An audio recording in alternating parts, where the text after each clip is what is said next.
Hello. आवाज़ जा रही है मेरी सबको?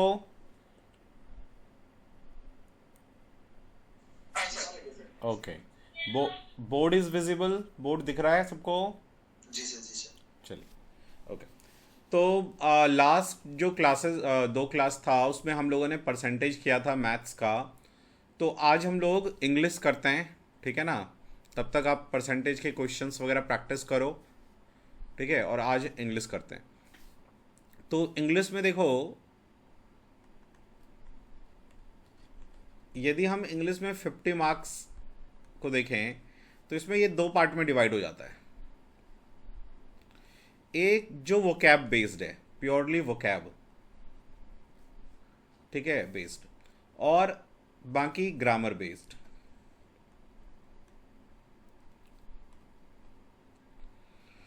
देखो वोकैब बेस्ड जो है ना, यदि हम 50 क्वेश्चन में से कहें तो 30 क्वेश्चन, क्या 30 से 35 क्वेश्चन वोकैब बेस्ड होता है। आपकी वोकैबलरी अच्छी है तो आप कर पाएंगे।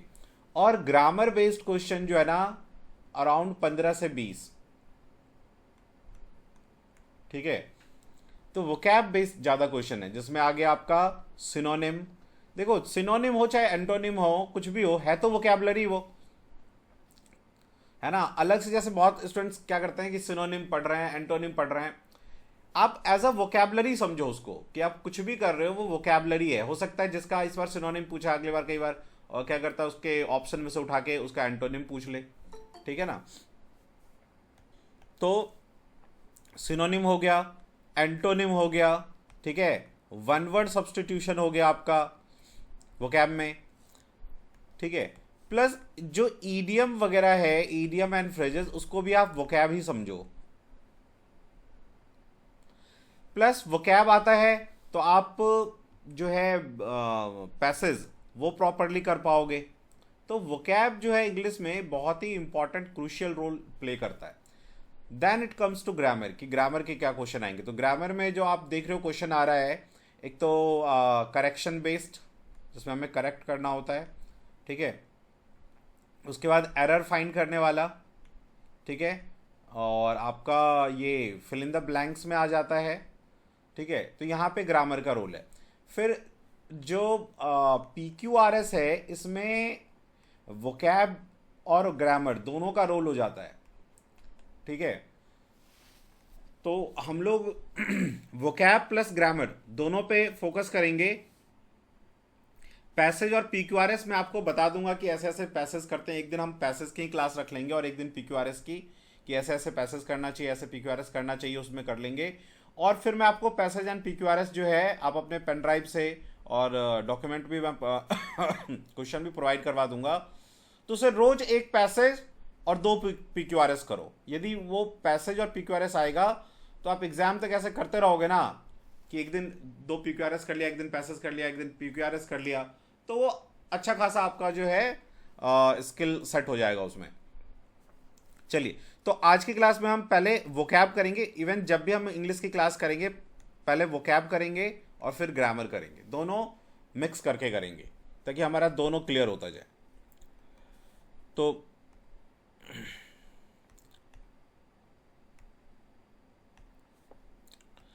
तो आज का डालिए, वोकेबलरी में आज डाल दीजिए डे 1, या जैसा भी आपको सूटेबल लगे, डे 1 वोकैब।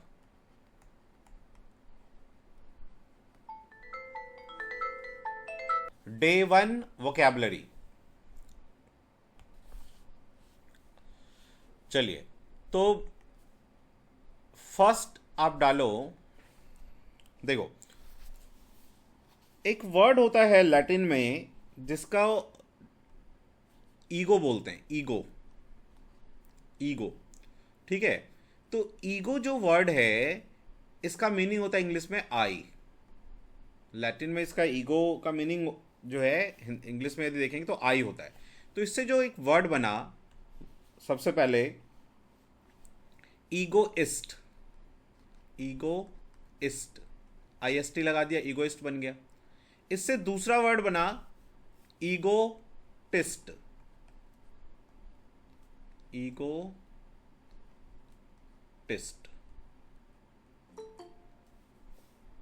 और वोकैबुलरी को जो है ना, आप क्या करना, एक डायरी बनाओ जिसको कहीं भी कैरी कर सको, और जो जो वोकैबुलरी मैं करवाता जाऊं उसको उस डायरी में अपना नोट करना, ठीक है।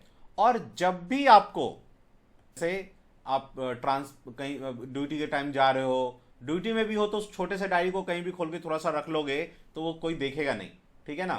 तो करना क्या है कि जैसे डे 1 हमने कर लिया, तो जब तक मैं डे 2 का नहीं करवाऊं तब तक क्या करना है आपको, इसी को बार बार जो है ना पढ़ते रहना है। कम से कम 2 बार तो पढ़ ही लेना, सुबह दोपहर शाम, ठीक है। इवन आप अपने पेन ड्राइव में से ज़्यादा वोकैबुलरी इसमें ऐड कर सकते हो, कि जहाँ वहाँ से जो जो मैंने करवाया है, या कभी आपको कोई इंपॉर्टेंट कोई वो कर रहे हो, मान लो कि प्रैक्टिस सेट कर रहे हो, वहाँ लगा कि हाँ यार ये वर्ड नहीं आता मुझे, तो उस डायरी में वो नोट होता जाएगा। और क्या करना है कि उसको जब भी टाइम मिले, सुबह दोपहर शाम, कम से कम दिन में 2 बार तो रिवाइज कर ही लेना, गो थ्रू होना है, बस रटने की कोशिश मत करना। जैसे बहुत स्टूडेंट क्या करते हैं कि वो सोचते हैं कि यार मैं क्या करूंगा कि 10 वोकैबुलरी रोज रटूंगा, वो फ्रूटफुल नहीं होता है, नहीं याद हो पाता है वो उससे। आप क्या करो, डायरी बनाओ, प्रॉपरली उसमें नोट करो, जब भी टाइम मिले गो थ्रू हो जाओ उससे। आप देखोगे धीरे धीरे धीरे अपने आप आपको वो दिमाग में बैठता जाएगा, जब जैसे जैसे वो रिवीजन होता चला जाएगा, ठीक है ना। शुरू में आपको लगेगा कि यार मैं भूल रहा हूं, लेकिन उससे कोई घबराने की जरूरत नहीं है, धीरे धीरे आपके दिमाग में वो सेट हो जाएगा। ठीक है, तो वोकैब के लिए, ईडियम के लिए, सिनोनिम के लिए, एंटोनिम के लिए 3-4 जो है ना डायरी बना लो, और उससे ये करो। ये बेस्ट वे है आप लर्न करने का, वोकैब का सेक्शन, ठीक है ना। चलिए, तो ईगो, हाँ बोलिए बोलिए, क्या पूछ रहे हैं। नहीं सर, ठीक है, बोलो। हाँ ओके। सो ईगोइस्ट, ईगोटिस्ट, अब देखो ईगो का क्या मीनिंग है, आई, और यहां पे इस्ट लगा हुआ है और यहां पे टिस्ट लग गया, बस इतने का डिफरेंस है दोनों में, ठीक है ना। नहीं तो अदरवाइज यहां भी ईगो है तो यहां भी आई है, ठीक है। तो ईगोइस्ट किस तरह के लोग होते हैं, जो हमेशा हर चीज में अपना प्रॉफिट देखते हैं कि यार मुझे इसमें प्रॉफिट हो रहा है कि नहीं, है ना। तो ईगोइस्ट का मीनिंग क्या हो जाएगा, वह जो हमेशा अपना फायदा देखे, अपना फायदा, लाभ, है ना। इंग्लिश में इसको कहेंगे one who seeks his benefit, one who always seeks, मतलब चाहता है, seeks his benefit, his benefit, कि उसके लिए क्या प्रॉफिट है। वो हमेशा बोलेगा मेरे लिए क्या प्रॉफिट है। आप कोई भी वर्क कहोगे उसे करने के लिए, बोलेगा भाई इसमें मेरा क्या फायदा है। So this is egoist.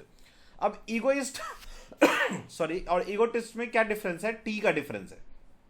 तो टी फॉर याद रखो टॉक। तो ईगोटिस्ट ऐसा आदमी है जो हमेशा अपने बारे में, आई मतलब अपने बारे में, सेल्फ, आई क्या रिप्रेजेंट करता है, सेल्फ, अपने आप को, तो बस अपने बारे में बोलेगा, अपने सेल्फ में, है ना।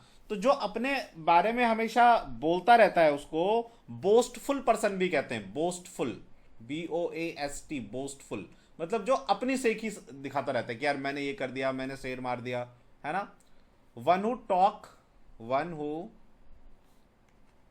Who talks about his achievements, तो उसको हम कहते हैं ईगोटिस्ट। क्लियर। बोस्टफुल पर्सन भी हम कह सकते हैं इसको, यहां मैंने बोस्टफुल लिख दिया है। अब किसी को इसमें कोई दिक्कत है तो मुझे बताओ कि समझ में नहीं आया या कोई भी प्रॉब्लम। क्लियर है सबको, क्लियर है सर। ठीक है। अब देखो, इसी ईगोइस्ट हो गया, ईगोटिस्ट हो गया, इसी से एक वर्ड बना थर्ड, ईगोसेंट्रिक, ईगोसेंट्रिक। तो ego again I, centric means केंद्र, है ना।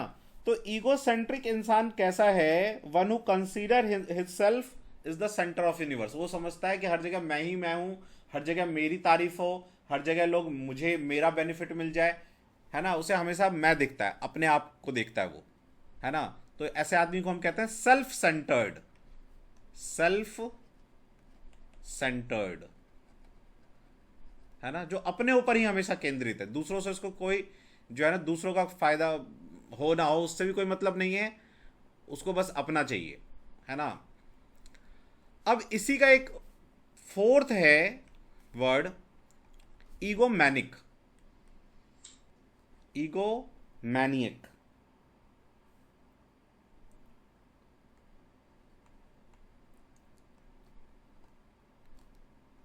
या ईगो मैनिकल भी कह सकते हैं हम लोग,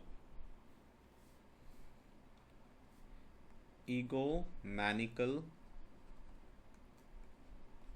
अब देखो ईगो यहां पे क्या है, ईगो का मीनिंग आई, मैनिया कभी भी आ जाए तो इसका मतलब होता है, इसका मीनिंग होता है ऑब्सेशन, किसी को किसी भी चीज के लिए बहुत ज्यादा अट्रैक्शन, ऑब्सेशन, डिजीज है मैनिया, है ना, एक तरह की बीमारी है।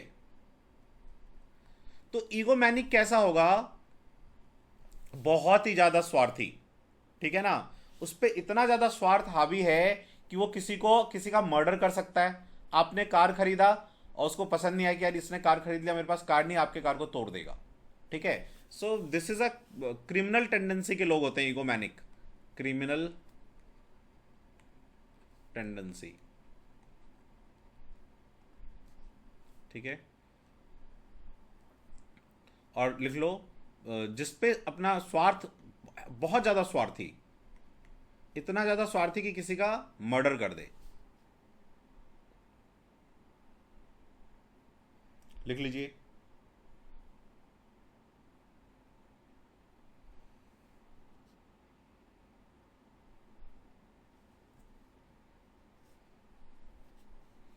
एक तरह से कहो ये बहुत ही ज्यादा डेंजरस है,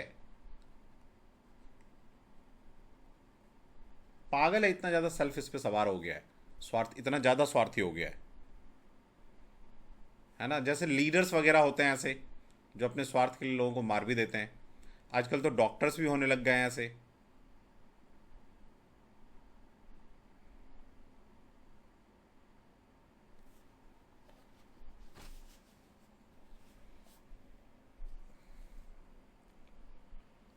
लिख लिया, आगे बढ़ें,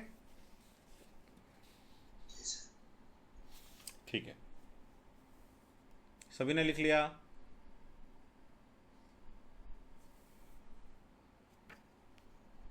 कुंज बिहारी जी लिख लिया, जी जी सर। ठीक है। चलिए, तो नेक्स्ट वर्ड लिखिए आज का, 4 वर्ड हमने लिखा अभी, फिफ्थ पे आइए।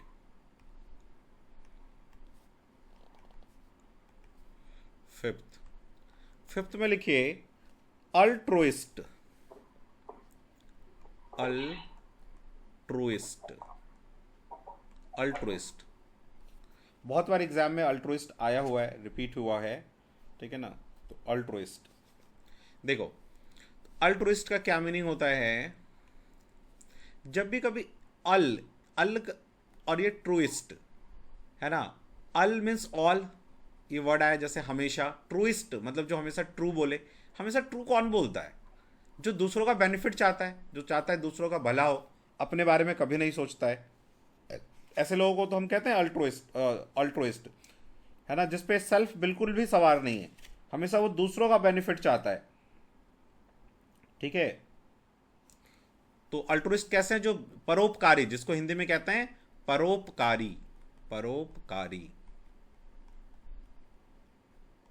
ठीक है। इंग्लिश में हम क्या कहेंगे, one who works for the welfare of others, जो दूसरों की वेलफेयर के लिए काम करता है उसे हम कहते हैं ऑल्ट्रोइस्ट। सिक्स्थ पे आओ, पहले सुनो बाद में कॉपी करना, पहले ध्यान से सुनो, कॉपी करने के लिए तो मैं टाइम देता ही हूं। देखो, एक वर्ड है, एक वर्च्यू,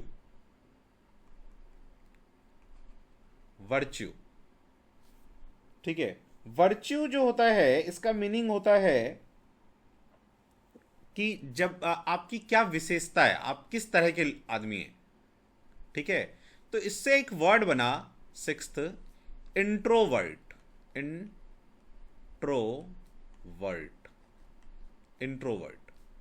एक दूसरा वर्ड इससे बना एक्सट्रोवर्ट। एक्सट्रोवर्ट, ये ई हो, सॉरी, VIRTUE, एक्सट्रोवर्ट। और एक आठवां बना इससे word introvert, extrovert, ambivert. M B वर्ट।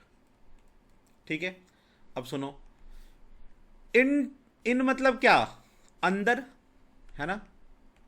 और वर्ट मीन्स वर्च्यू, तो इंट्रो मतलब जिस, और वर्ट मीन्स क्या होता है, वर्च्यू, विशेषता, है ना, आदत, विशेषता, virtue.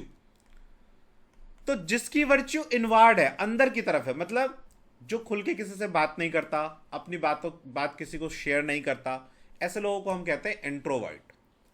One who does not share his feelings, है ना, एक्सेट्रा। जो अपनी बातें या अपनी फीलिंग किसी से शेयर नहीं करता, वो इंट्रोवर्ट होता है। जनरली इंट्रोवर्ट जो है ना, साइंटिफिक टाइप के लोग, या फिर आपको जो कवि टाइप के लोग होते हैं, राइटर टाइप के, वो इंट्रोवर्ट होते हैं। ज़्यादा किसी से बातचीत नहीं, अपनी बातें बताएंगे नहीं आपको, तो उसे हम कहते हैं इंट्रोवर्ट। सुनो ध्यान से, अभी पहले, बाद में लिखना। एक्सट्रो मतलब क्या, बाहर, एग्जिट, है ना। एक्सटर्नल, एक्सटर्नल मीन्स बाहर होता है ना, बाहर। और वर्ट मीन्स वर्च्यू, तो एक्सट्रोवर्ट मतलब जिसका आउटवर्ड वर्च्यू है, आउटवर्ड्स वर्च्यू। ठीक है, जिसकी वर्च्यू आउटवर्ड है, वो आपको अपनी सारी बातें बोलेगा, शेयर करेगा। ठीक है, ऐसे लोगों को हम कहते हैं एक्सट्रोवर्ट। बहुत ही फ्रेंडली टाइप के ऐसे लोग होते हैं। बात समझ में आ रहा है मैं क्या बोल रहा हूं?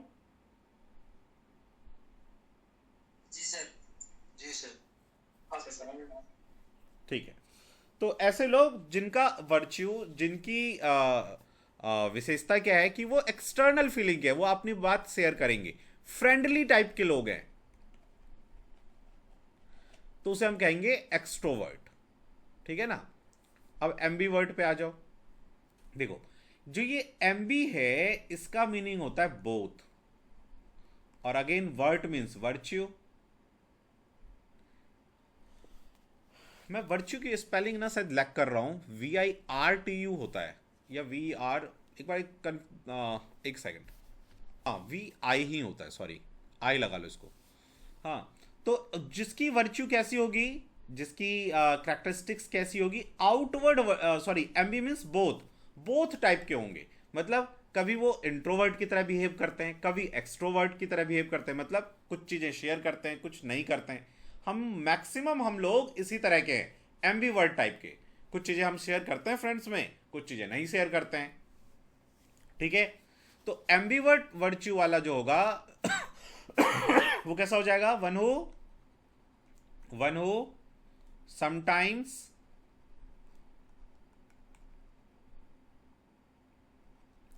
shares his feeling, sometimes not,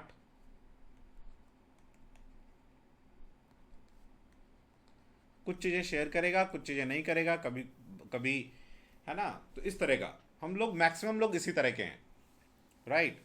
sir, बोलिए। कैरेक्टर से इसमें लिखे थे वन वो फीलिंग समटाइम्स नॉट के दोनों बार नहीं लिखा जा सकता, कुछ और इसलिए नहीं लिखा जा सकता। किस किस वाले का, एट्थ वाले का? हाँ सर, इसमें जैसे लिखे ना, hmm. One who share feeling sometimes, हाँ, समटाइम नहीं करता है। जी, हम्म। तो ऐसे इसका ऐसे कोई वर्ड दोनों कर सकते हैं, ये सही होता कुछ हम ऐसे भी लिख सकते हैं इसको, मान लो इसका मीनिंग ऐसे भी लिख सकते हैं कि like whose interest are both inwards and outwards, या हुज फीलिंग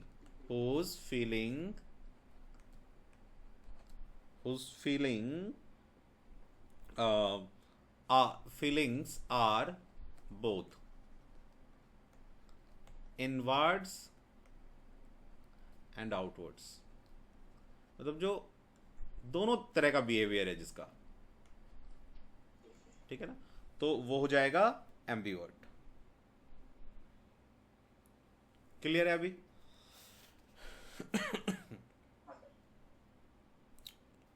ठीक है, नेक्स्ट आइए फिर, इतने को लिख लीजिए, पहले नोट कर लीजिए।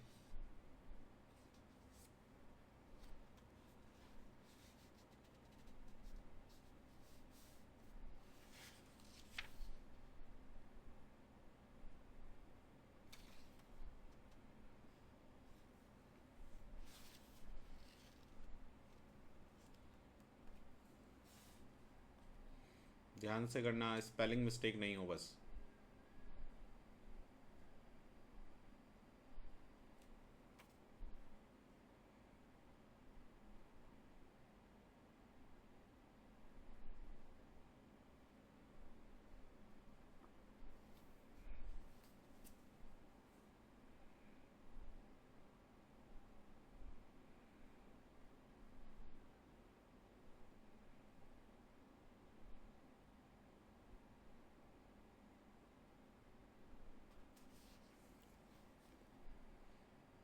हो जाए तो बता देना मुझे। ठीक है, हो गए। ओके। आप लोगों ने जो होमवर्क था वो किया, उसका परसेंटेज का वो जरूर करना है, और प्रॉपरली कॉपी में बैठ के करना है कि क्वेश्चन, ठीक है ना। इवन जब आप मान लो कर रहे हो क्वेश्चन और उसी टाइम आपको लगे कि यार ये मुझे समझ में नहीं आ रहा है, प्रॉब्लम है इसमें मुझे, पहले तो 5-6 बार खुद से करने की कोशिश करो, अपना ब्रेन लगाओ, ठीक है। जब पूरी तरह से हार जाओ तो आप अपने ग्रुप में भी भेज सकते हो कि सर ये क्वेश्चन नहीं आ रहा है मुझे बताओ, ठीक है ना। तो उसी टाइम जो है, जैसे ही मैं मतलब टाइम परमिट होगा, मैं कोशिश करूंगा जल्द से जल्दी आपको रिवर्ट करने की, ठीक है ना। तो इसलिए होमवर्क के सारे क्वेश्चंस जरूर करने हैं, सभी से गो थ्रू होना ही होना है। आपको लगता है ये पहले भी मैंने ये कर लिया है क्वेश्चन, फिर एक बार करो ताकि वो फिर से आपके ब्रेन में आ जाए, नया हो जाए। चलिए अब नेक्स्ट पे चलिए फिर। तो हमने 8 वर्ड्स कर लिया, 9th पे आओ। ठीक है, तो 9th में देखो एक वर्ड है आपका, लैटिन वर्ड है, उसका नाम उसका है ना मिसीन। मिसीन का मीनिंग होता है हेट करना किसी को, MISEN, मिसीन करके मिसीन है, ये आपको याद नहीं करना है इसका, ये तो लैटिन रूट वर्ड है, इसका मीनिंग होता है हेट, हेट समवन, ठीक है ना। इसी का उल्टा होता है फिल, फिल मीन्स होता है लव समवन, ठीक है। तो हमारा 9th वर्ड है मिसो। इंग्लिश में इसको अब इसको पूरा तो नहीं, लैटिन का पूरा वर्ड नहीं उठाया इंग्लिश में, इंग्लिश में क्या कर लिया, बस उसका छोटा सा पार्ट उठा लिया, मिसो यूज कर लेते हैं। तो कहीं पे आ जाएगा miso, misanthrope, misanthrope. तो इसका क्या मीनिंग, इसी मिस से एक वर्ड बना 10th। अच्छा चलो पहले 9th को करते हैं, फिर मिस पे और आते हैं वर्ड पे। मिस एंथ्रोप, देखो तो मिस का मीनिंग तो हेट, किसी से हेट करना, घृणा करना, टू हेट समवन। और एंथ्रोपोज, ये वर्ड आपने सुना होगा, एंथ्रोपोलॉजी, है ना, हम एंथ्रोपोलॉजी पढ़ते हैं लोग, तो एंथ्रोपोलॉजी मीन्स होता है मानव शास्त्र। तो एंथ्रोपोज कहीं पे आ जाए ना तो उसका मीनिंग होता है मानव, ह्यूमन, मानव, ह्यूमन, है ना। तो मिस एंथ्रोप का मीनिंग हो जाएगा टू हेट ह्यूमन, जिसको दूसरे लोगों से ना बहुत हेट है, इंसानों को देखना पसंद नहीं है उसे, कुछ भी बोलोगे उसका वो उल्टा जवाब देगा, सिनिकल टाइप का इंसान होगा, सिनिकल। सिनिकल वर्ड भी आया हुआ है, सिनिकल होता है इसका जो वर्ड आया था एग्जाम में वो आया था सिनिक, सिनिक का आया था।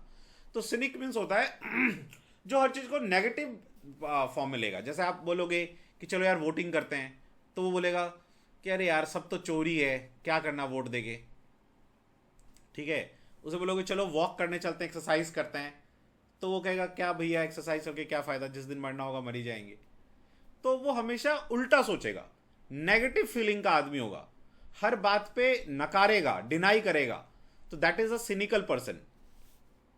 ठीक है, यह इसका एक बहुत अच्छा वर्ड है, हो सकता है आपके एग्जाम में कभी आ जाए। अभी सीपीओ में ये वर्ड आया हुआ है, ये वर्ड आया था, हाँ, इम्बिटर्ड। इम्बिटर्ड, ठीक है ना, सीपीओ में ये वर्ड आया था इम्बिटर्ड। इम्बिटर्ड का मीनिंग भी वही है कि जो हमेशा बिटर्ड बोलता है, कड़वा बोलता है, दूसरे लोगों को कुछ भी हमेशा उल्टा आंसर देगा, ऐसे समाज में लोग होते हैं। तो मिसअंथ्रोप क्या हो गया? One who hates human kind, मानवों से जो नफरत करे, human kind, misanthrope, human kind. Clear है क्या? या ह्यूमन काइंड की जगह मैनकाइंड भी लिखा आ सकता है, मैनकाइंड।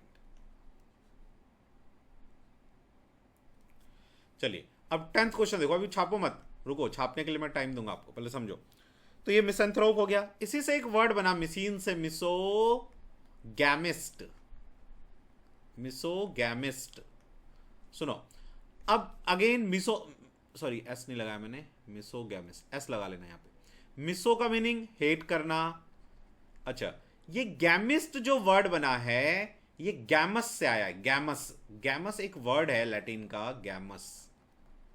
गैमस का मीनिंग होता है मैरिज। मैरिज की स्पेलिंग भी आई है अपने एग्जाम में, ठीक है ना। तो मिसोगैमिस्ट, मिसोगैमिस्ट का मीनिंग हो जाएगा क्या? Hate marriage, one who hates marriage, जिसको मैरिज करने में जो है से परहेज है, वो नहीं चाहता मैरिज करे, हेट करे मैरिज करने से, ऐसे लोगों को हम कहते हैं कि ये मिसोगैमिस्ट है। ठीक है ना। अब वो जो भी रीजन हो, उसको लगता हो कि यार मेरे पे बर्डन हो जाएगा, उसको लगता हो कि मेरा इंडिपेंडेंस खत्म हो जाएगा, जो भी हो। आजकल ज़्यादा ऐसे लोग हो रहे हैं, आजकल के बच्चे जनरली इस फीलिंग के हो रहे हैं, मिसोगैमिस्ट टाइप। खैर, अब आ जाओ, मिसोगैमिस्ट के बाद एक वर्ड है मिसोजिनिस्ट। मिसोजिनिस्ट, ठीक है ना। अगेन मिसो का मीनिंग क्या? हेट करना। जिनिस्ट, ये वर्ड आया जिनी से, GYNE, जिनी। जिनी मीन्स होता है फीमेल, वुमन, वुमन। देखो ये जो WOMAN, इसको बोलते हैं वुमन, इसको बोलते हैं वुमन, ओमैन और ये सब मत बोला करो, वुमन। और इसका प्लुरल क्या होगा? WOMEN, इसको बोलते हैं वीमन, वीमन, ठीक है ना। ध्यान रखना इस बात को, गलती होती है इसमें। खैर, तो मिसोजिनिस्ट का मीनिंग क्या हो गया? वन हु हेट्स फीमेल, जिसको फीमेल पसंद नहीं है, औरतें पसंद नहीं है, ठीक है। लेकिन ये उस सेंस में नहीं है। एक तो होता है कि फीमेल पसंद नहीं है, वो सेक्सुअल ओरिएंटेशन होता है, जैसे हम लोग सुनते हैं आजकल LGBTQ, है ना। तो उसमें कुछ होते हैं जो जिनको उनका ओरिएंटेशन ऐसा नहीं है, सेक्सुअल ओरिएंटेशन ऐसा नहीं है, दैट इज डिफरेंट थिंग। यहाँ पे मिसोगैमिस्ट का मीनिंग ये है कि भाई वो सेक्सुअल ओरिएंटेशन तो उसका वैसा ही है कि वो फीमेल की तरफ, लेकिन वो फीमेल को लाइक नहीं करता। उसका रीजन क्या है? उसको लगता है कि फीमेल जो है धोखेबाज होती है, उसको लगता है कि फीमेल मुझे ऐसी होती हैं, इस वजह से, ठीक है ना, कैरेक्टर्स की वजह से। जल्दी आप लिख लीजिए इसको।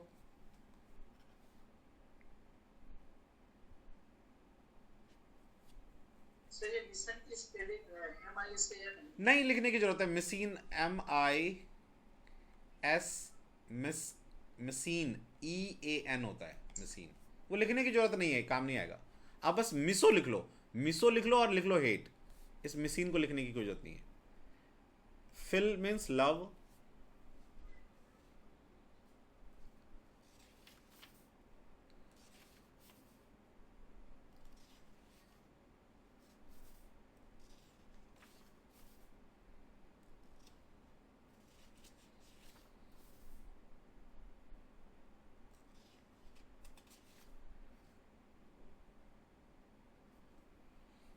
एक्चुअली करेक्ट मिसीन का जो करेक्ट स्पेलिंग होता है ना लैटिन में, वो होता है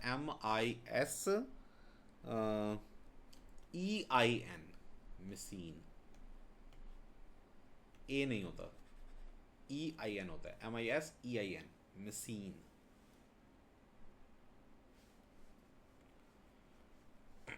लेकिन वो आपको याद करने की जरूरत नहीं है, अपने ब्रेन पे ज़्यादा प्रेशर मत डालो, आप बस मिसो याद रखो।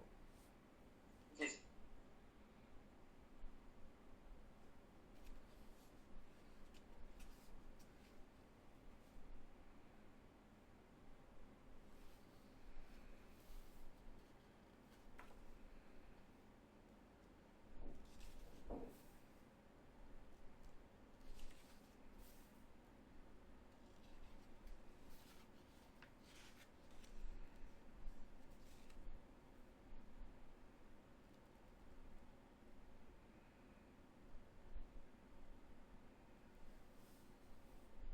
इससे संबंधित प्रश्न पूछा है सर अपने में? क्या चीज़ में? अपना ये सही एलडीसी वाले। हाँ हाँ, इनसे क्वेश्चन आए हुए हैं भाई, ये वन वर्ड सब्सटीट्यूशन में ऐसे वर्ड्स आए हुए हैं, ठीक है। ऐसा कुछ नहीं मैं करवाऊंगा जो जो है ना पहले कभी आया नहीं है, किसी भी एग्जाम में नहीं आया है, वो तो उतना अब रटने का टाइम थोड़ा ना अपने पास। जी सर। वही वही वर्ड्स उठाएंगे जो एग्जाम में ऑलरेडी आ चुका है।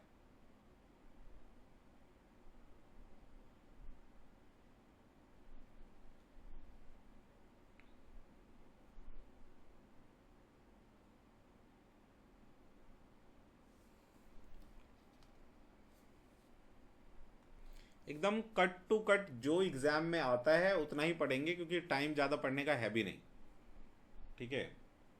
और बिल्कुल अपनी कोशिश ये भी नहीं रहेगी कि भैया मुझे 200 में से 200 लाना है, ऐसा करना ही नहीं है। 150 160 का टारगेट रहेगा कि इतना के लिए चलेंगे। 140 तक भी आ जाता है, 145 तक भी आ जाता है तो 100% सिलेक्शन हो जाएगा, ठीक है।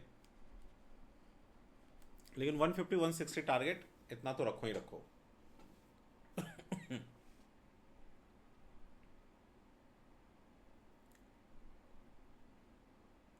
हो जाए तो सर बता। एक रिक्वेस्ट था। हाँ बोलिए बोलिए। हाँ, जो मैथ्स वगैरह दिए थे हम्म। तो उसका आंसर भी बाद में अगर दे दे कि ताकि हम समझ सके कि मैं गलत बनाया हो या चलो सही ठीक है बनाया ठीक हो। है, अब जो भी क्वेश्चन बनाएंगे उसमें उसमें उसका आंसर भी वो कर देंगे नीचे, ठीक है ना। उसमें उसके उसके बाद में भी कभी भी ओके ओके ये ओके बताया ओके, जा सकता है। ठीक है, ये अच्छा सजेशन है, एक कर देंगे, ठीक है ना, नेक्स्ट से कर जी देंगे।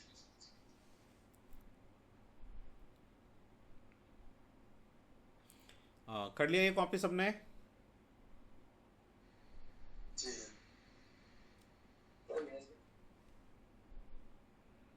ठीक है, इरेज कर दूं? जी सर। चलिए 12th क्वेश्चन पे आइए, 12th वर्ड पे। अब देखो, मिसोजिनिस्ट था तो जो ऐसा मेल जो फीमेल से हिट करे, लेकिन उल्टा भी पॉसिबल है उसका, या इसी का पूछ ले हमसे एंटोनिम, तो क्या हो जाएगा? Misandrist, misandrist, andrist. तो मिस का मीनिंग तो आपको पता है कि हेट करना, टू हेट समवन, और एंड्रेस्ट का मीनिंग होता है, एंडर मीन्स होता है मेल, एंडर का मीनिंग होता है हमेशा मेल, है ना। जैसे फ्लावर के बारे में कभी पढ़ा होगा 9th में 10th में, है ना, तो एंड्रोजाइगस इस तरह का वर्ड पढ़ा होगा यदि इंग्लिश में कभी पढ़ा हो तो, लेकिन अब नहीं पढ़ा है तो कोई दिक्कत नहीं है। एंडरिस्ट का मान याद रखो, जब भी एंडर आ जाए कहीं भी तो उसका मीनिंग होता है मेल, ठीक है। तो मिसएंड्रिस्ट मीन्स क्या हो गया? वन हु हेट्स मेल, है ना, जो मेल से हेट करे, पुरुषों से जिसको नफरत हो, that women is called misandrist. Female के लिए ये वर्ड है। 13 पे आओ। अच्छा, जैसे गैमस का हमने अभी देखा था मैरिज, कि गैमस मीन्स होता है मैरिज। तो जैसे एक वर्ड है बाईगैमी, बाईगैमी, बाइगैमी। इसका क्या मीनिंग हो जाएगा? टू मैरिज, जिसके दो मैरिजेस हैं, टू मैरिजेस, तो उसको हम कहेंगे बाइगैमी। ठीक है ना? ऐसा हो सकता है कि एक मेल है, उसकी दो पत्नियां हैं, बाइगैमी। एक फीमेल है, उसके दो हस्बैंड है, बाइगैमी। ठीक है। अच्छा, इसी से एक दूसरा वर्ड बना पॉलीगैमी। पॉलीगैमी, पॉली मीन्स अनेक, कहीं भी वर्ड मिल जाए पॉली, उसका मीनिंग होता है अनेक। गैमी मीन्स मैरिज, तो पॉलीगैमी मीन्स क्या हो जाएगा? मैनी मैरिजेस, जिसकी बहुत सारी पति या पत्नियां हैं, मैनी मैरिजेस, मैरिजेस। ठीक है। इसी से एक वर्ड है अब और, गैमी से, जैसे पॉलीजिनी हो सकता है, जिनी, POLYGYNY, पॉलीजिनी। तो पॉलीजिनी का मीनिंग क्या हो जाएगा? अब पॉली मीन्स क्या हो गया? अभी बताया था अनेक, अनेक, और जिनी मतलब फीमेल, औरत, फीमेल। तो ये पॉलीजिनी का मीनिंग यहाँ पे ये नहीं है मैरिज कि जिसकी बहुत सारी पत्नियां हो। यहाँ पे पॉलीजिनी का मीनिंग है many female partner, many female partner. तो इसका एंटोनिम क्या हो जाएगा? Polyandry. पॉली एंड्री का मीनिंग ऐसी फीमेल जिसके बहुत सारे मेल पार्टनर है, many male partner.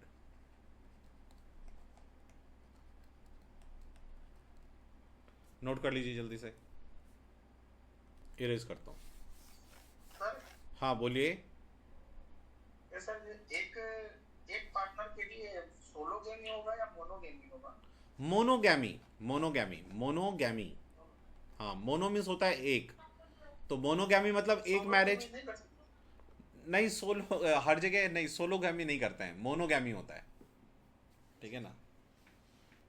Solo word कहाँ यूज होता है? जहां कोई एक्शन परफॉर्म होता है और कोई अकेला उसको कर रहा होता है, तो उसमें वर्ड यूज करते हैं सोलो। ठीक है। जी सर। और मोनो का मीनिंग होता है एक, तो मोनोगैमी, मोनोजिनी, मोनो एंड्री। ठीक है। हम्म। अब कितना हुआ था?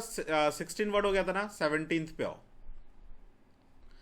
अच्छा, एक आपने भगवान शिव जी का एक फोटो देखा होगा, जिसमें आधा तो मेल पार्ट है और आधा फीमेल पार्ट है।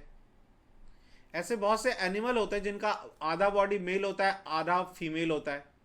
ठीक है। जैसे अर्थवॉर्म, अर्थवॉर्म को हिंदी में हम कहते हैं केचुआ। केचुआ ही होता है ना, जो जब बारिश होती है तो निकलता है ऐसे हाँ खेतों में, वो उसको कहा जाता है फ्रेंड्स ऑफ द फार्मर। तो उसका, उसके बॉडी में भी यही होता है, आधा उसका मेल पार्ट होता है, आधा फीमेल पार्ट होता है। ठीक है। तो इसका क्या वर्ड बनेगा बताओ? आधा मेल आधा फीमेल, मेल का मीनिंग एंडर, फीमेल का मीनिंग जिनी।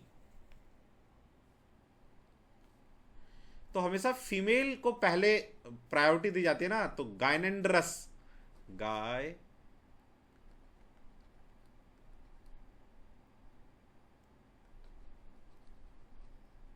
उसे कहते हैं gynandrous, half male half female, half male half female.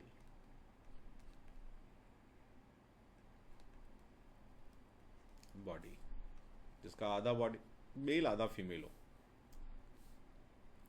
इसका एक और साइंस में वर्ड है, जैसे मैंने अभी कहा था ना, अर्थवॉर्म का आधा बॉडी मेल का होता है, आधा फीमेल का होता है। पहले ये वर्ड पूछा जा चुका है, उसको कहते हैं हर्माफ्रोडाइट। हर्माफ्रोडाइट।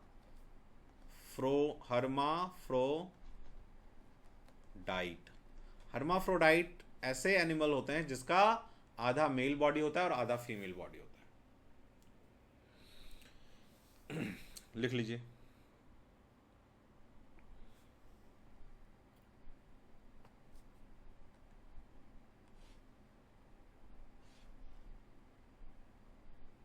लिख लिया? हाँ सर। चलिए नेक्स्ट लिखिए। 18th वर्ड, 18th लिखिए एसेटिक, ASCETIC, एसेटिक। एक्चुअली ये जो वर्ड बना है ना, एस्केट से बना है, एस्केट। एस्केट एक लैटिन का वर्ड है, सॉरी ग्रीक वर्ड है, ठीक है। तो एस्केट जो होता है ना, उसका मीनिंग होता है सन्यासी, सन्यासी, सन्यासी, ठीक है, साधु। इंग्लिश में उसको कहते हैं हर्मिट, हर्मिट, या सेंट्स भी कहते हैं, ठीक है। तो एसेटिक लोग, एसेटिक कैसे होते हैं? जो अपने फिजिकल प्लेजर्स को त्याग देते हैं। उसको फिजिकल प्लेजर से कोई मीनिंग नहीं, ठंडी गर्मी, है ना, क्या कहते हैं, लालच, लोभ। तो ऐसे लोगों को हम कहते हैं एसेटिक। क्लियर? जो साधु टाइप के लोग होते हैं उसको हम कहते हैं एसेटिक, ठीक है ना। वन, इसको इंग्लिश में कहेंगे one who does not seek worldly pleasure, worldly pleasure, जो दुनिया के जो सुख वगैरह है उसमें बिलीव नहीं करता, उसको त्याग देता है, वर्ल्डली प्लेजर, है ना। वन हु, ऐसे भी कह सकते हैं, who left physical pleasure, physical pleasure को छोड़ चुका है, ऐसे लोगों को हम कहते हैं एसेटिक।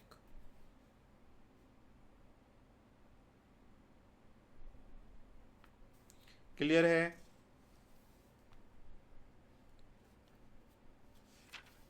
नोट कर लीजिए।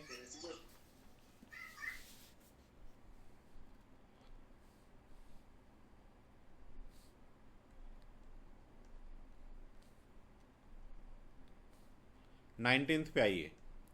देखिए एक ऐसे ही और एक प्रीफिक्स है ऑल्टर, ऑल्टर। ये प्रीफिक्स याद करने की जरूरत नहीं है आपको। ऑल्टर मीन्स क्या होता है? ऑल्टर मीन्स होता है एक दूसरा, अदर, अदर, तो उसको हम कहते हैं ऑल्टर। इससे वर्ड बना हुआ है, 19th वर्ड हम करने जा रहे हैं। जैसे ऑल्टर से ऐसे तो बहुत वर्ड हैं, जैसे आप देखो, आप कहते हो कि यार मैं ऑल्टरेशन करवाने जा रहा हूँ, ये भी वैसे एग्जाम में आया है alteration word, alteration, alteration. Alteration में हम क्या करते हैं? ऑल्टर मतलब अदर, एक दूसरा कोई चीज करते हैं, मतलब जो पहले से खराब है उसको ठीक करते हैं। ऑल्टरेशन में यही तो करते हैं ना, कपड़े का ऑल्टरेशन करवाते हैं, है ना, ठीक करना, ठीक करना, किस चीज, कोई खराब चीज हो गया है तो उसको ठीक करना, कपड़े का जनरली हम ऑल्टरेशन करवाते हैं, है ना। फिर हम क्लासेस हमारी होती हैं ऑल्टरनेट, ऑल्टरनेट। ऑल्टरनेट में क्या होता है? एक दिन छोड़ के दूसरा दिन, उसे हम कहते हैं ऑल्टरनेट, ठीक है।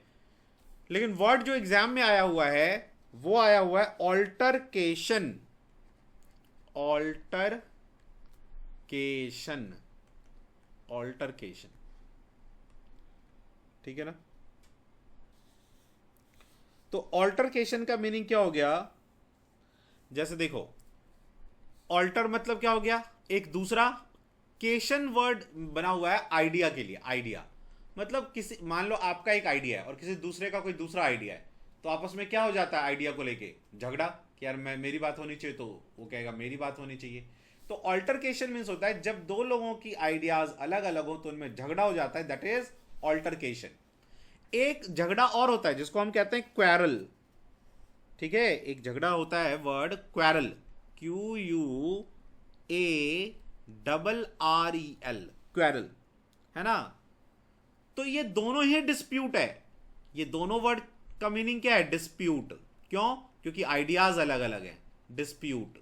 लेकिन क्वारल कैसा है? कि आप बस बातों से लड़ रहे हो।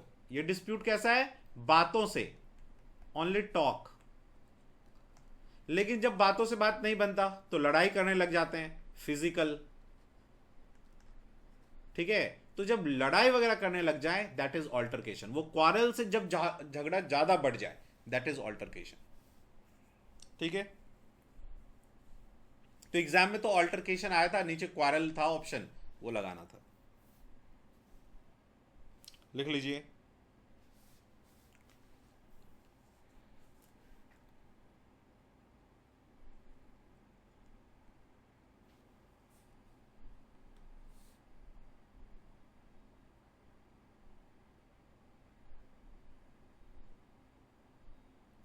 अगले दिन से मैं ना ये करूँगा कि पहले से ही ना जैसे मैं अभी सारे वर्ड्स लिख रहा हूँ पहले से ही टाइप करवा दूंगा बोर्ड पे, ताकि ना वो थोड़े जल्दी हो जाए, जल्दी जल्दी डिस्कस हो जाए और जल्दी जल्दी आप कॉपी करो। जी सर। और कल क्या पढ़ाएंगे उसको अगर आज बता दे, ताकि थोड़ा सा अध्ययन करके उसको हम लोग हाँ, जैसे अभी मैथ में हमने परसेंटेज कर लिया है, तो नेक्स्ट आप रेशियो जो है ना पेन ड्राइव से करके रखिए, उसको पढ़ के रखिए, है ना, तो वो ज़्यादा समझ में आएगा। नेक्स्ट रेशियो करेंगे हम लोग, ठीक है ना, मैथ्स में। और इसमें तो अभी वर्ड कर रहे हैं, और वर्ड के बाद ग्रामर में जो हम लोग स्टार्ट करेंगे पहले मतलब एकदम बेसिक से स्टार्ट करेंगे, कि वर्ड क्या होता है, सेंटेंसेस क्या होते हैं, ठीक है ना, पार्ट्स ऑफ स्पीच क्या होता है, तो बिल्कुल भी बेसिक से स्टार्ट करेंगे। तो उसमें क्लास 1 होगा बेसिक का, देख लीजिएगा, ठीक है। और फिर हम लोग सीधा टेंस स्टार्ट करेंगे पहले। हाँ, ठीक है।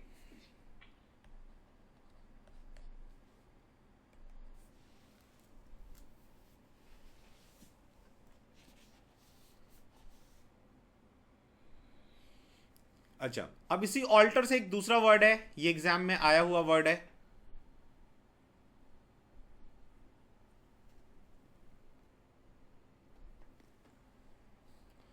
Alter ego. Alter ego, alter ego, ये तो 2020 या 22 किसी एग्जाम में आया, 22 या 21, 22 में तो नहीं आया है, 21 या 20 वाले किसी एग्जाम में था ये ऑल्टर ईगो। तो ऑल्टर ईगो का मीनिंग होता है, देखो, मान लो कोई एक आप है और कोई एक और इंसान है, और उस इंसान की पसंद, मतलब आपको सपोज करो पसंद है आलू पराठे, तो उसको भी आलू पराठे पसंद है। जैसा आपको पहनना पसंद है वैसा ही उसको भी पहनना पसंद है ना। तो ऐसे लोगों को हम कहते हैं कि हमारा ऑल्टर ईगो है ना। जैसे कहते हैं ना, जैसा बाप वैसा बेटा, जनरली बाप बेटे में ऐसा होता है कि बाप का जैसा खाने का तरीका है वैसे ही बेटे का है, चलने का तरीका, बोलने का तरीका, फीलिंग्स वैसी हैं, तो उसको हम कहते हैं ऑल्टर ईगो, ठीक है ना। जो ठीक आपके जैसा हो, जो आपके जैसा हो।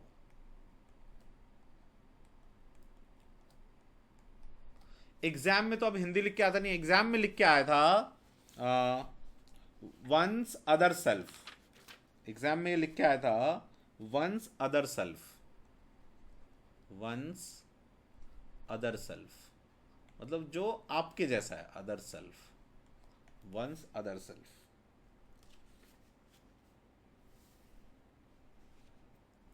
ठीक है।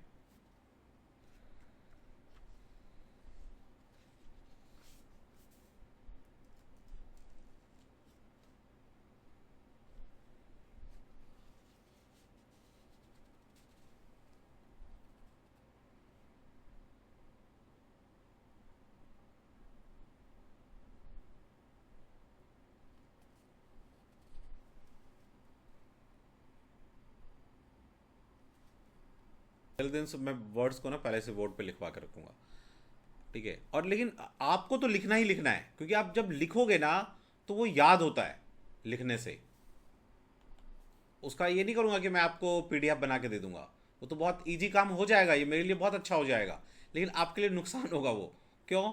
क्योंकि जब आप लिखते हो ना तो आपको याद रहता है कि हाँ ये था, ये था। 21, 21 पे आइए, देखिए। तो हमने अभी एक वर्ड पढ़ा था एमबी। एमबी मीन्स क्या था? बोथ अ वर्च्यू, मतलब कैरेक्टर, जिसके दोनों कैरेक्टर होते हैं, वो इंट्रोवर्ट भी होता है, वो एक्सट्रोवर्ट भी होता है। तो इसी एमबी से एक वर्ड बना, देखो, दो वर्ड को मिला के एक एमबी, एमबी मतलब बोथ, और एक वर्ड होता है डेक्स्टर। डेक्स्टर,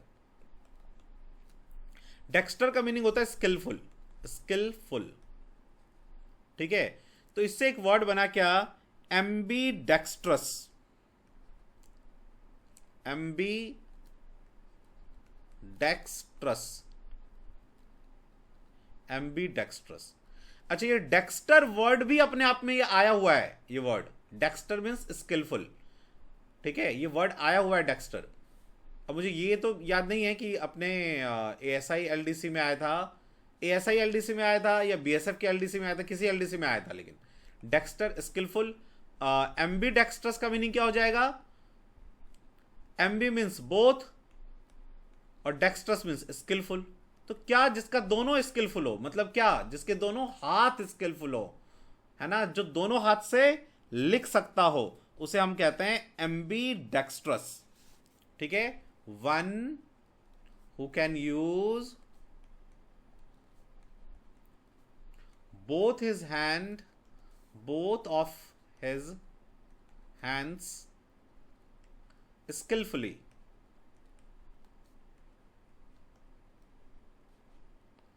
जैसे वायरस, थ्री इडियट का।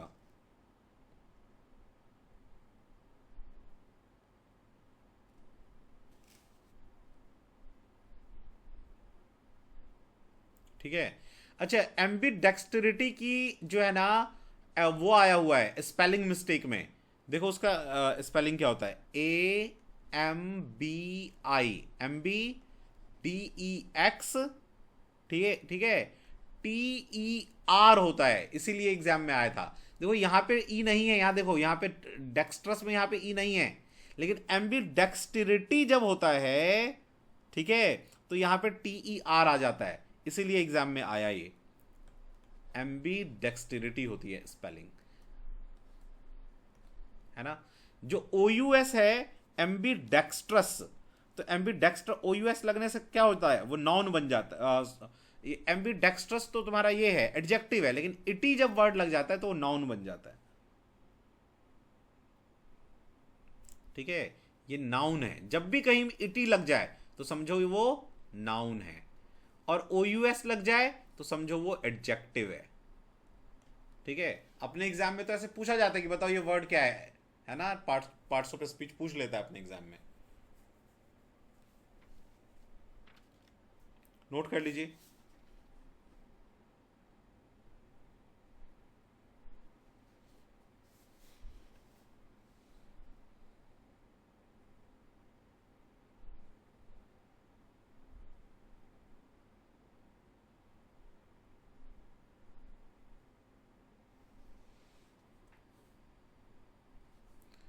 ठीक है, जैसे मैंने अभी आपसे बताया, आपसे कहा कि OUS कहीं भी आ जाए तो क्या होगा, वो एडजेक्टिव होगा, एडजेक्टिव, विशेषण। ठीक है, ऐसे और आप वर्ड जानते हैं जैसे फेमस। मैं इसलिए करवा रहा हूं क्योंकि पार्ट्स ऑफ स्पीच अपने एग्जाम में पूछता है कि वर्ड दे देगा, पूछ लेगा पार्ट्स ऑफ स्पीच। जैसे डेंजरस, देखो इसमें भी OUS आया, तो ये भी एडजेक्टिव है। जैसे एक वर्ड तो वर्ड में भी आया हुआ है, पेरिलस। पेरिलस, पेरिलस मीन्स होता है जो बहुत ही खतरनाक हो, डेंजरस हो, डेंजरस हो, है ना, उसे हम पेरिलस बोलते हैं।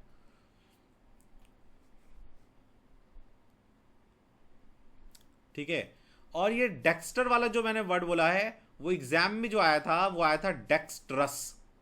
तो मैंने आपको ये 22nd वर्ड डेक्स डेक्स्ट्रस आया था एग्जाम में, जो आया था वर्ड वो आया था डेक्स्ट्रस। डेक्स्ट्रस का मीनिंग स्किलफुल, स्किलफुल, हाथ से कोई लेना देना नहीं है, डेक्स्ट्रस मीन्स स्किलफुल। जब हाँ एम्बी डेक्स्ट्रस हो जाएगा तो हो जाएगा जो दोनों हाथ से लिख पाता है। अच्छा, डेक्स्टर बोलेंगे तो यहां पे ई भी लगेगा, फिर ध्यान रखना, एम्बी डेक्स्ट्रस में यहां पे ई नहीं होता है, एम्बी डेक्स्टरिटी में होता है, डेक्स्ट्रस में भी यहां पे ई होता है, स्किलफुल।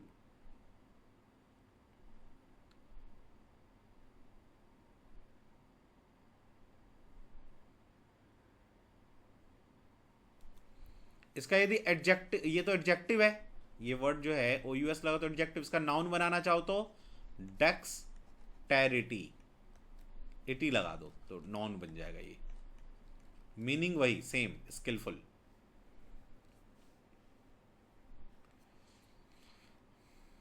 23rd पे आइए, लिख लीजिए पहले ये दोनों वर्ड तो।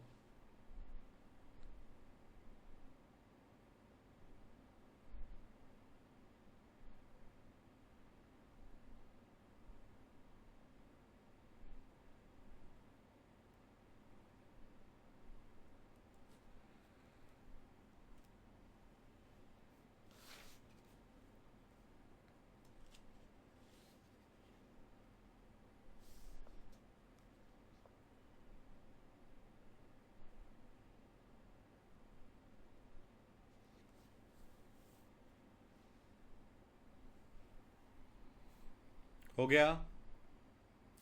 अब देखो, जो लोग राइट हैंड को यूज करते हैं तो हम लोग उसको मानते थे, जैसे बचपन में हमें सिखाया जाता है कि राइट हैंड से करो, राइट हैंड से खाओ, राइट हैंड का यूज। तो राइट हैंड वालों को माना जाता है अच्छा।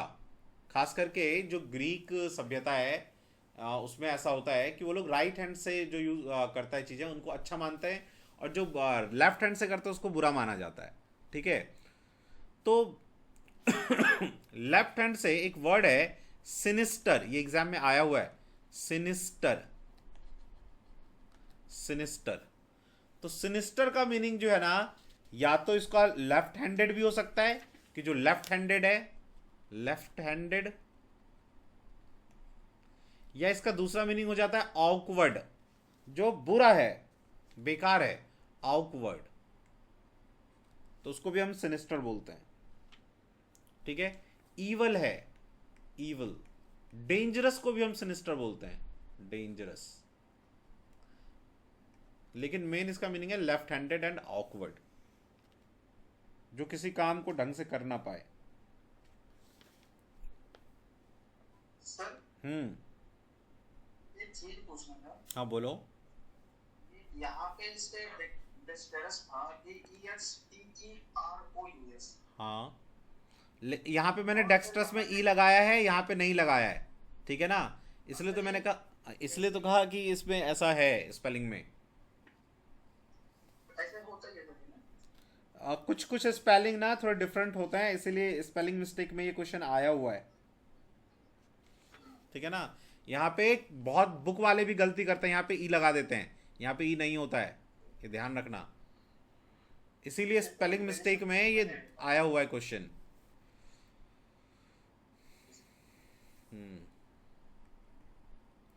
चलिए, सिनिस्टर तक कर लिया आपने, आगे आइए फिर।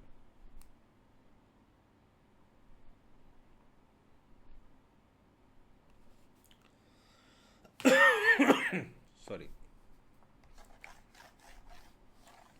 नेक्स्ट लिखिए। जैसे जो लेफ्ट हैंड का यूज करता है तो उसका एक और वर्ड है, लेकिन फ्रेंच वर्ड है वो। कितने नंबर वर्ड पे हम लोग अभी? 28, 24। ठीक है, तो एक उसका फ्रेंच वर्ड है, वो भी एग्जाम में अपने आया हुआ है। उसका वो होता है गॉस, GAUCHE, गॉस।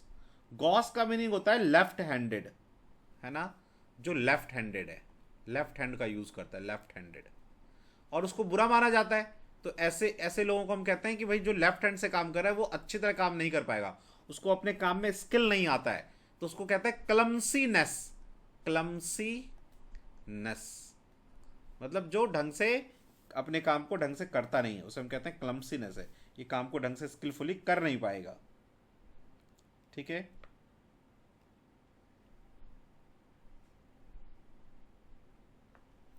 मतलब क्लमसीनेस का मतलब ये मत समझना कि उसका हाथ खराब है, फिजिकली से कोई लेना देना नहीं है, सोशली मेंटली। क्लमसीनेस मतलब वो मेंटली वो करना नहीं चाहेगा, लेजीनेस दिखाएगा, स्किल नहीं आ पाता उसमें अच्छा। ठीक है, तो ये माना जाता था, रियल में तो ऐसा नहीं होता है, लेकिन ऐसा माना जाता था। ठीक है,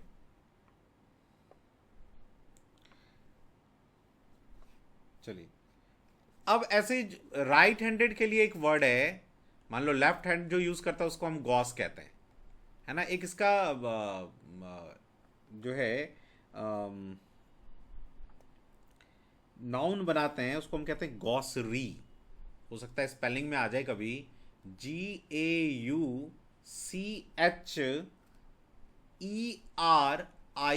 गॉसरी, क्योंकि हमें लगता है RY आना चाहिए, लेकिन इसमें आया है IE, तो कभी स्पेलिंग मिस्टेक में आ सकता है। ठीक है ना, इसका एक वर्ड और होता है टैक्टलेस। ये टैक्टलेस वर्ड आया हुआ है हम अपने एग्जाम में, टैक्टलेस। टैक्टलेस का मतलब होता है जो स्किलफुल नहीं है, नॉट स्किलफुल।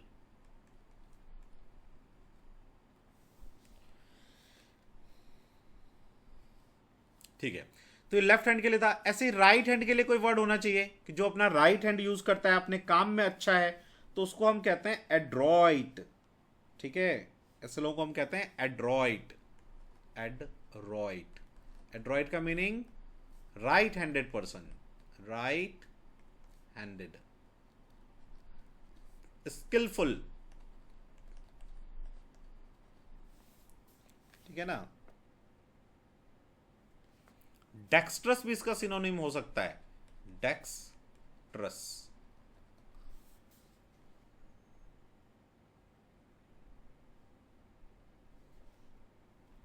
स्किलफुल में यहाँ पे एफ आया ना, ये स्किलफुल की स्पेलिंग गलत है ना, SKILFUL होना चाहिए, क्योंकि हर जगह मैंने स्किलफुल की स्पेलिंग गलत लिखी है। ये होना चाहिए SKILFUL, क्योंकि यहाँ पे आता एक वॉवेल तब कॉन्सोनेंट डबल होता। लिख लो।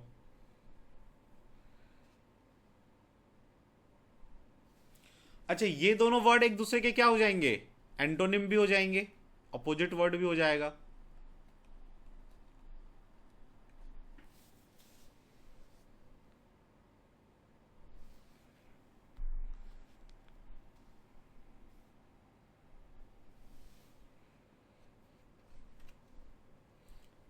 चलिए 25 आज रहने देते हैं, ठीक है, थोड़ा ग्रामर पे भी आता है।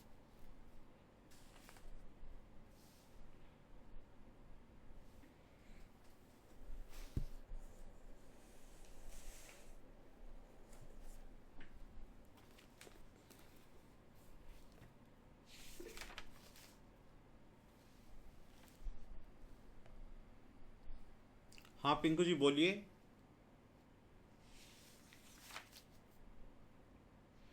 पिंकू जी कुछ कहना है आपको, हैंड रेज किया।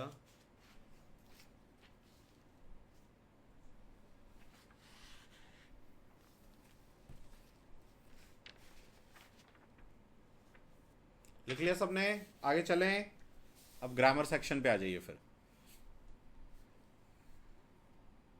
इरेज कर दूं ना?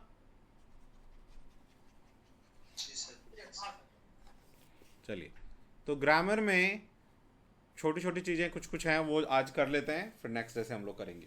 देखो, जैसे मैं आपको ग्रामर में एक छोटा सा क्वेश्चन पूछूं, हाउ मैनी, और मोस्ट प्रोबेबली आप गलत आंसर देंगे, how many alphabet, how many alphabet in English language, बताओ इसका आंसर।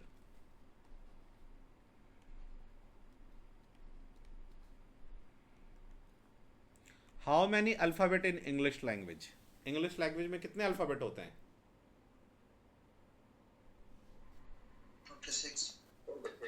26। दूसरे ने भी बोला 26, और किसी को आ रहा है क्या? 26 होते हैं, और कोई? और ये इवन स्कूल वाले गलत पढ़ा रहे हैं बच्चों को, सब में गलत चल रहा है ये, ठीक है। सब लोग धड़ल्ले से बोल रहे हैं 26, ये गलत है। नहीं नहीं, वॉवेल क्यों, वॉवेल भी अल्फ़ाबेट का पार्ट है भाई, कॉन्सोनेंट वॉवेल का कोई वो चक्कर ही नहीं है। नहीं, 29 भी रॉन्ग है। सुनिए, किसी भी लैंग्वेज का अल्फ़ाबेट का हिंदी मीनिंग होता है वर्णमाला। तो किसी भी लैंग्वेज का वर्णमाला क्या है? वर्णों का समूह, है ना, वर्णों का समूह है वो, तो समूह। तो समूह किसी भी चीज का तो एक ही होता है ना, तो इंग्लिश में एक ही अल्फाबेट होता है, A to Z, A to Z। लेकिन इसमें फिर 26 क्या होता है? 26 लेटर्स होते हैं, ना कि 26 अल्फाबेट होता है।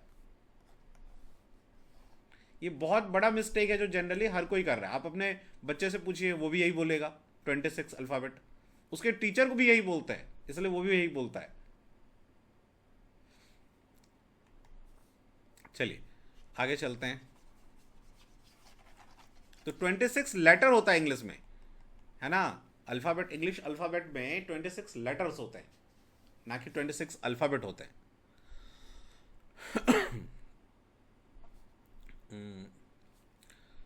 मैंने तो अपने बच्चे के मेरे बेटे को मैंने ऐसे बोला, और उसने स्कूल में जाके ऐसे बोल दिया, तो उसकी टीचर गुस्से में आ गई। वो कहने लगी हाँ ऐसा कैसे होता है। उसने गूगल सर्च किया, वहाँ भी वही दिखा रहा है। ठीक है। लेकिन एक कुछ कुछ चीज़ें का मिस्टेक ऐसा है ना कि स्कूल टाइम से बच्चों को सिखाया जा रहा है। जैसे एक बार क्या हुआ, मैंने अपने बेटे के उसके टीचर ने एक वो लिखवाया, अल्फ़ाबेट, सॉरी अल्फ़ाबेट कह रहा हूँ, एप्लीकेशन। तो उसमें उन्होंने लिखवाया, I am suffering from fever since I am suffering from fever since last 2 days. Last 2 days. नहीं, यहाँ पे तो फॉर लगाया था, यहाँ तो ठीक लगाया था, फॉर 2 days, लास्ट 2 days। ठीक है। अब ये मिस्टेक है, और स्कूल से बच्चों को ये मैक्सिमम जगह पे आप गूगल भी करोगे तो यही मिलेगा, जबकि ये गलत है टेंस के अकॉर्डिंग। क्योंकि जब आप 2 दिन से बीमार हैं, ठीक है ना, पास्ट में शुरू हुआ था और आज भी ऐसा है, और सिंस और फॉर लगाते हैं, ये अपने एग्जाम में भी आता है एरर में, तो वो प्रेजेंट कॉन्टिन्यूस थोड़ी ना होगा, वो प्रेजेंट परफेक्ट कॉन्टिन्यूस होगा, हैव आएगा। I have been suffering from fever, हाँ ये होना चाहिए। लेकिन स्कूल के बच्चे आप देखना, क्योंकि उसके स्कूल वाले भी, ये मोस्ट ऑफ द स्कूल में ऐसा चलता है, स्कूल के लेवल पे। ठीक है। खैर, तो अल्फ़ाबेट हो गया। अब आ जाओ सेंटेंसेस। मैं इसलिए करवा रहा हूँ सेंटेंसेस, जनरली तो सीपीओ यूपीओ इन सब एग्जाम में नहीं आता है। अपने एग्जाम में हो जाए, कहीं पूछ ले, एक सेंटेंस दे दे और पूछ दे कि बताओ इसमें से कौन सा सेंटेंस है ये। क्योंकि आपको पता है कि आप देखोगे 21 के एग्जाम में, 20 के एग्जाम में पार्ट्स ऑफ स्पीच इस तरह की चीज़ें पूछी हुई हैं, तो आपको थोड़ा सा जानकारी होना चाहिए। तो जब भी हम कोई सेंटेंस लिखते हैं, सेंटेंस 4 तरह का होता है। फर्स्ट को हम क्या कहते हैं? डिक्लरेटिव। याद है क्या? ऐसा आपने पढ़ा होगा क्लास 6-7 के टाइम में। तो पहले को हम कहते हैं डिक्लरेटिव। डिक्लरेटिव सेंटेंस, या उसी को हम लोग कहते हैं असर्टिव सेंटेंस। असर्टिव सेंटेंस वो क्या होता है? एक जनरल सेंटेंस, जो जनरल इंफॉर्मेशन होता है, जिसमें जनरल इंफॉर्मेशन, तो उसे हम कहते हैं डिक्लरेटिव सेंटेंस या असर्टिव सेंटेंस। दूसरा होता है जिसको हम कहते हैं, जिसमें कोई क्वेश्चन पूछा जाए। तो क्वेश्चन पूछा जाए तो क्या हो जाता है? Interrogative sentence. मैं बिल्कुल भी बेसिक से लेके चल रहा हूं ताकि आपको कहीं कोई प्रॉब्लम ना हो, नहीं तो मैं तो सीधा मान लो वहां से शुरू करता टन से, लेकिन ये अपने एग्जाम के लिए इंपॉर्टेंट है। इंटेरोगेटिव सेंटेंस, तो इंटेरोगेटिव सेंटेंस किससे एंड होता है? इससे। हिंदी में इसको कहते हैं प्रश्नवाचक, प्रश्नवाचक वाक्य। ठीक है। तीसरा होता है इंपेरेटिव सेंटेंस।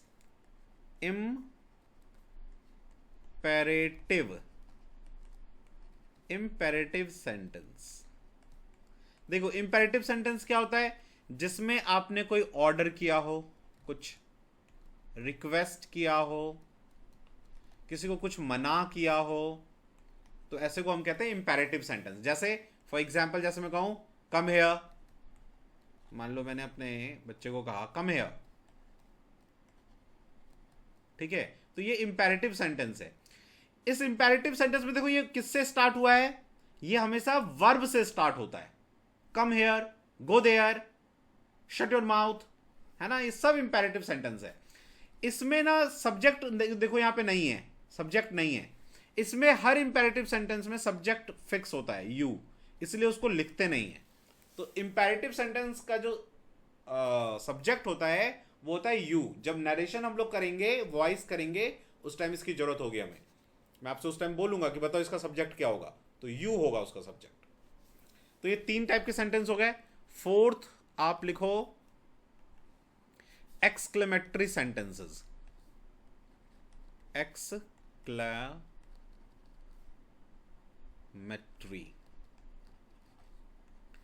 Exclamatory sentence. तो एक्सक्लेमेटरी सेंटेंस क्या होता है? जो साइन ऑफ एक्सक्लेमेशन, इस विस्मयादि बोधक, हिंदी में हम लोगों ने ये पढ़ा हुआ है विस्मयादि बोधक, जिसमें एक स्ट्रॉन्ग फीलिंग आ जाए, स्ट्रॉन्ग फीलिंग, तो उसे हम कहते हैं विस्मयादि बोधक। क्लियर? जैसे फॉर एग्जाम्पल यदि मैं कहूं आपसे, तो क्या हो जाएगा? जैसे मैंने कहा आपसे what a nice day, what a nice day, और ये सेंटेंस इससे एंड होगा, विस्मयादि बोधक साइन से, साइन ऑफ एक्सक्लेमेशन कहते हैं इसको, व्हाट अ नाइस डे। हम ऐसे भी बोलते हैं ओह, ओह व्हाट यू डिड, ये भी वही है, व्हाट यू डिड। यहां भी देखो ये आ गया।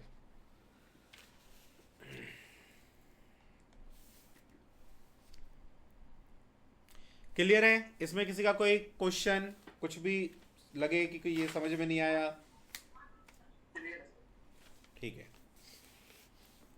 चलिए तो इरेज कर दूं मैं इसको।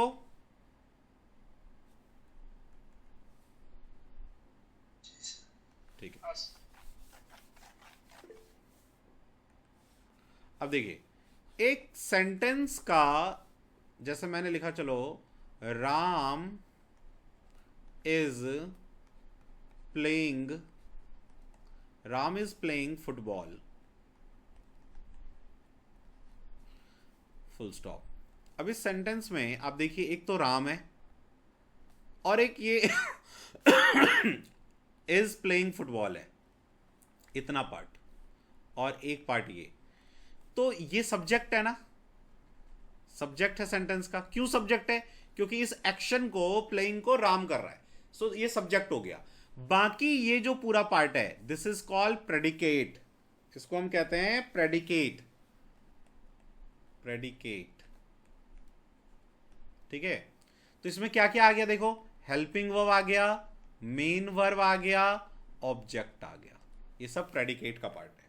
किसी भी सेंटेंस के प्रेडिकेट का पार्ट होता है हेल्पिंग वर्ब, मेन वर्ब, ठीक है, ऑब्जेक्ट। देखो किसी भी सेंटेंस के दो भाग हैं, एक को सब्जेक्ट, जो करता है वो सब्जेक्ट, और जो वो जो करता है, जो वो करता मतलब जो करने वाला, वो सब्जेक्ट हो गया। और बाकी उस सेंटेंस का जो भी पार्ट है उसका एक नाम दे दिया है, उसको कहते हैं प्रेडिकेट। आई बात समझ में? जिसमें क्या क्या है, हेल्पिंग वर्ब भी है, मेन वर्ब भी है, ऑब्जेक्ट भी है। तो हम ये कह सकते हैं कि हेल्पिंग वर्ब का मीनिंग क्या होता है, इज, एम, आर, वॉज, वर, ये सब। मेन वर्ब जो मेन एक्शन होता है, ऑब्जेक्ट जो नाउन होगा या फिर प्रोनाउन होगा। तो इन सब को मिला के सेंटेंस में इसको कहते हैं प्रेडिकेट। तो एक सेंटेंस के दो पार्ट होते हैं, सब्जेक्ट एंड प्रेडिकेट। ये क्लियर हुआ? चलिए, तो आज यहां के लिए, आज के लिए इतना रहने देते हैं, और मैं आपको ये सेंटेंस और प्रेडिकेट के ऊपर एक क्वेश्चन डाल दूंगा, क्योंकि हो सकता है एग्जाम में पूछ ले। कुछ सेंटेंस डाल दूंगा जिसमें आपको ये पहचानना होगा कि कौन सा टाइप का सेंटेंस है, ठीक है। और फिर हम लोग अगले दिन वर्ड्स करेंगे, पार्ट्स ऑफ स्पीच करेंगे, और कोशिश करेंगे उसी दिन आपको थोड़ा, हाँ मैं उस दिन फ्रेज क्या होता है, क्लॉज क्या होता है, ये थोड़ा बता दूंगा, और चलेंगे पार्ट्स ऑफ स्पीच पे। ये भी आपको लग रहा होगा कि सर ये पता नहीं एग्जाम में आता भी है कि नहीं, आप पढ़ा क्यों रहे हो। मैं इसलिए पढ़ा रहा हूँ कि मुझे शंका लग रहा है कि भाई जैसे आपसे वो पूछा है पार्ट्स ऑफ स्पीच पहले भी, तो हो सकता है आप भी पूछ ले। 2022 के क्वेश्चन में नहीं पूछा, लेकिन 21 में आप देखो पूछा है, 20 में देखो पूछा है, 19 के री एग्जाम में पूछा है, ठीक है। तो इसलिए मैंने आपको करवाया है, ठीक है ना। तो थोड़ा पार्ट्स ऑफ स्पीच का हम लोग वो कर लेंगे, सरसरी निगाह देख लेंगे, और फिर आ जाएंगे अपना जो मेन, जो एग्जाम में जिस तरह की चीजें आती हैं जनरल, उस पर आ जाएंगे, ठीक है। क्लियर? किसी का कोई डाउट, कुछ पूछना हो? चलिए, कल मंडे है, कल हम लोग जो है मैथ्स कर लेते हैं। हाँ ठीक है, कल मैथ्स कर लेते हैं। तो आप लोग जो है ना रेशियो पढ़ के रखना, ठीक है, अपने अपने पेन ड्राइव से।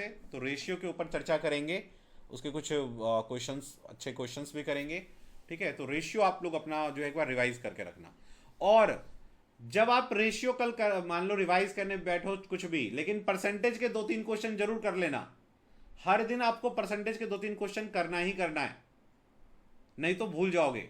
और वही 10-15 दिन तक कर लोगे ना तो अपने आप दिमाग में बैठ जाएगा। ठीक है, चलिए फिर कल मिलते हैं। Good night. Good night. पुराना जब प्रीवियस क्लास हुआ है उसका प्रीवियस कौन कह रहा है, किस? सुबह का मंडल सर। मैंने आपको भेज तो दिया आपके पेज पे। अच्छा ठीक सर, चेक नहीं किया मैं क्लास में। मैंने नहीं, आपको मैंने व्हाट्सएप कर दिया है, जो प्रीवियस क्लास है वो व्हाट्सएप कर दिया आपको लिंक। अच्छा ठीक है ना, आप देख लेना, और आपको कहीं भी लगे कि ये समझ में नहीं आया, ये समझ में नहीं आया, ठीक है, तो आप उसको नोट करके रखना, अगले दिन क्लास के बाद रुक के पूछ लेना। ठीक है, हाँ। एड्रेस भेज दिया मैं, कितने दिन लगेगा? सोनभद्र है ना आपका एड्रेस? सोनभद्र पहुंचने में 5 दिन रखो। आपने एड्रेस प्रॉपरली नहीं भेजा है, हो सकता है कि आपको जो पैकिंग टीम है ना आपसे कांटेक्ट करे। आप एड्रेस ना प्रॉपर तरीके से भेजो कि ये है हमारा कैंप, ये पोस्ट, ये गेट नंबर, प्रॉपर ये है ना डिस्ट्रिक्ट, प्रॉपर तरीके से भेजो उसको।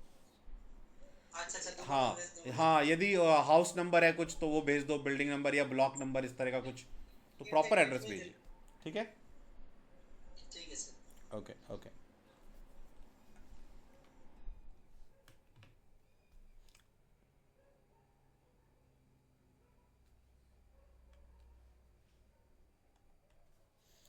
आप सब यदि हमारे इस डे 1 इंग्लिश डे 1 का आप वीडियो देख रहे हैं यूट्यूब पे, तो आप हमारे लक्ष्य बैच को ज्वाइन कर सकते हैं। लक्ष्य बैच को आप ज्वाइन कर सकते हैं। ज्वाइन करने के लिए 9205330671 पे आप कॉल कर लीजिए। 4500 इसका फ़ी है। ठीक है, वो सबमिट कर दीजिए। ठीक है, इसी नंबर पे आप फ़ोन पे गूगल पे कर सकते हैं। लक्ष्य बैच का एक मैंने अलग से वीडियो दे रखा है पूरा एडवर्टीजमेंट का, तो वो वीडियो देख लीजिए। ठीक है, या इसी नंबर पे आप कॉल करके उसका डिटेल मंगवा सकते हैं लक्ष्य बैच का। ठीक है, बहुत ही ये हमने एक अच्छा बैच दिया है जिसमें पूरा लाइव क्लास, एकदम क्लासरूम जैसा फीलिंग आएगा आपको। एक एक चीज़ लाइव होकर डिस्कस करेंगे, आपके एक एक प्रॉब्लम को सॉल्व करेंगे। ठीक है ना, देखो जैसे क्या होता है जब ऐप वैप से आप पढ़ते हो तो यार जो चीज़ वहाँ पे है वो आपने कर लिया, लाइव इंटरेक्शन टीचर से हुआ ही नहीं। यहाँ पे आपका एकदम लाइव इंटरेक्शन है, जहाँ जो समस्या है उसको उसी टाइम हम लोग सॉल्व करेंगे। तो ये इससे क्या होगा कि आप 100% कॉन्फिडेंट होकर एग्जाम में जाओगे कि हाँ मेरा एग्जाम हो रहा है। प्लस इसी में हम लोग लक्ष्य बैच में जो है आगे 10 मॉक टेस्ट करेंगे। जैसा अपना एग्जाम आता है 200 क्वेश्चंस का, ठीक वैसा ही 10 मॉक टेस्ट करेंगे, एक एक क्वेश्चन का उसमें एनालिसिस करेंगे। ठीक है, तो आप 100% कॉन्फिडेंट होके जाओगे उस दिन एग्जाम में, कॉन्फिडेंट होके कि मैं एग्जाम क्रैक कर रहा हूं, मैं एएसआई बन रहा हूं। ठीक है, तो इसी नंबर पे कॉल कर लो और लक्ष्य बैच में ज्वाइन करने की जो भी आपको पूछना हो पूछ लो। ठीक है, अदरवाइज फीस सबमिट करो इसी पे, फ़ोन पे गूगल पे कर दो और सबमिट करके उसका स्क्रीनशॉट भेज दो और लिख के भेज देना लक्ष्य बैच 2023। बैच में ऐड हो जाएगा। जो क्लास ऑलरेडी हो गया है उसका डिटेल आपको, उसका लिंक मिल जाएगा, और बाकी जो क्लासेस हैं आपको ग्रुप में मिलता रहेगा। ठीक है ना, क्लासेस होती हैं Monday, Wednesday, Friday, Saturday, Sunday. Timing होता है क्लास का 10 बजे से 11:30 बजे रात को PM। ठीक है, प्लस इस 11:30 के बाद आप रुक के अपना डाउट पूछ सकते हो कि सर मुझे ये क्वेश्चन नहीं आ रहा, ये दिक्कत है। ठीक है, इसलिए लिमिटेड सीट्स हम लोगों ने रखा हुआ है, एक बैच में 25 स्टूडेंट। तो लक्ष्य बैच 1 तो पूरा फुल हो गया, ये लक्ष्य बैच 2 चल रहा है। ठीक है, नाइट वाला। तो ज्वाइन करो इसको और 100% सफलता के लिए ना एकदम गारंटेड होके जाओ एग्जाम में कि यार मैं इस बार टाइम मेरा वेस्ट नहीं करूंगा इधर उधर के चक्कर में, और 100% क्वालिफाई करूंगा इस बार एग्जाम। ठीक है, तो चलिए मिलते हैं नेक्स्ट डिस्कशन में। तब तक के लिए जय हिंद, जय भारत।